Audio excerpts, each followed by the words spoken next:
In this video, I'll explain how to use Netflix without an internet connection. First, it's important to know that you can't keep Netflix fully functional offline indefinitely. However, you can download supported movies and TV shows to watch without an internet connection. To do this, open Netflix and find the movie or show you want to watch offline.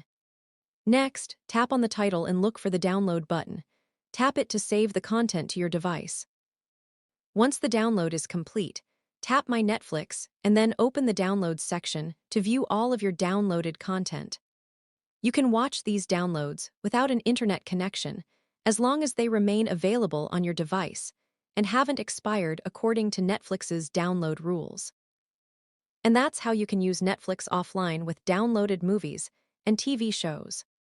If this guide helped you out, don't forget to leave a like, subscribe to the channel, and turn